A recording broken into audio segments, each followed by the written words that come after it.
एक और पीटीआई रहनुमा के खिलाफ हुकूमत का बड़ा इकदाम। उस्मान डार की फैक्ट्री और घर सील कर दिया। तफसीलात के मुताबिक सियालकोट में पाकिस्तान तहरीक इंसाफ के रहनुमा उस्मान डार की रिहाइशगाह, फैक्ट्री और सेक्रेटरीट को सील कर दिया गया। जिला इंतजामिया का इस हवाले से कहना है कि उस्मान डार की जायदादों को अदालती हुक्म पर सील किया गया है। उस्मान डार और उमर डार पर दहशतगर्दी समेत दीगर मुकदमात दर्ज हैं और उन्हें इन मुकदमात में इश्तिहारी करार दिया है। जिला इंतजामिया के मुताबिक सिविल जज कुदसिया बानो के हुक्म पर जायदाद सील करके कुर्की के नोटिस लगा दिए गए हैं। उस्मान डार की रिहाइशगाह, फैक्ट्री और सेक्रेटरीट को सील करने के मौके पर पुलिस की भारी नफरी भी मौजूद थी। याद रहे कि पीटीआई रहनुमा उस्मान डार 9 मई के वाकयात के बाद से मंजर आम से गायब हैं, जबकि उनके खिलाफ मुख्तलिफ मुकदमात भी दर्ज हैं।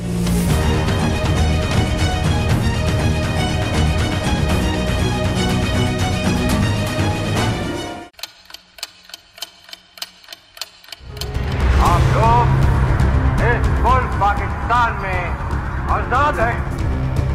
सहाफती उसूलों पर कारबंद। बोल न्यूज ने रखी रिवायत बरकरार। बोल न्यूज की जानिब से देखने वालों को यौम आजादी की बेहद मुबारकबाद। मुल्क भर से जश्न आजादी की तकरीबात बोल ने दिखाई अपनी स्क्रीन पर।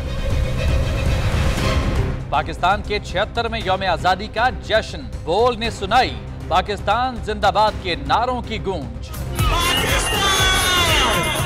बोल की सबसे बड़ी ट्रांसमिशन में पाकिस्तान का नाम रोशन करने वालों ने दिए कौम को पैगामात। बेपनाह मुश्किलात का सामना करके इस मुल्क को हासिल किया। आजाद कौमों को बहुत सी कुर्बानियां देनी पड़ती हैं। 76 वालियों में आजादी का दिन जोश खरोश के साथ मनाया, क्योंकि जिंदाबाद पाकिस्तान ये है बोल की पहचान।